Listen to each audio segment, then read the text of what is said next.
123 GO రద్దుపై హైకోర్టులో తెలంగాణ ప్రభుత్వం appeal చేసింది. డివిజన్ బెంచ్ను లంచ్ మోషన్ రూపంలో ఆశ్రయించింది. ఈ పిటిషన్ను విచారణకు స్వీకరించిన డివిజన్ బెంచ్ తీర్పును సోమవారానికి వాయిదా వేసింది. ప్రభుత్వం తరపున ఏజీ వాదనలు వినిపించారు. నిబంధనల ప్రకారమే నిర్వాసితులకు పునరావాసం కల్పిస్తున్నామని కోర్టు దృష్టికి తీసుకొచ్చారు. వ్యవసాయ కూలీలను ఆదుకుంటామని తెలిపారు. అయితే అఫిడవిట్ రూపంలో సమర్పించాలని హైకోర్టు కోరింది.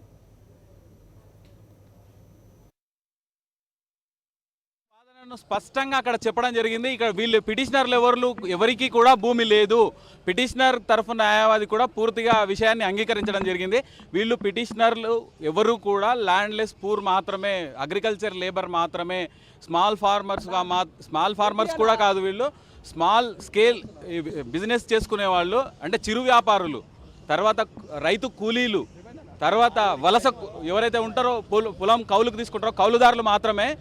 కాబట్టి వాళ్ళ యొక్క రైట్స్ అనేవి ఏ విధంగా ఇన్ఫ్రింజ్ అవుతాయి అనేది షెడ్యూల్ 2లో స్పష్టంగా వాళ్ళకి 25,000 రూపాయల కంపెన్సేషన్ ఇవ్వడం వరకు మాత్రమే ఉంటుంది. దానికంటే మించి ప్రభుత్వం ప్రజల కొరకు పనిచేస్తున్న తెలంగాణ ప్రభుత్వం, ప్రజల అభ్యున్నతి కొరకు ప్రాజెక్టులు నిర్మిస్తున్న తెలంగాణ ప్రభుత్వం స్పష్టంగా వాళ్ళ అభ్యున్నతికి, అభివృద్ధికి కోరుకుంటూ వాళ్ళకి ఏమైతే కావాలో చేయడానికి సిద్ధంగా ఉంది అని చెప్తూ అడిషనల్ అడ్వకేట్ జనరల్ ఈరోజు కోర్టుకు చెప్పడం జరిగింది.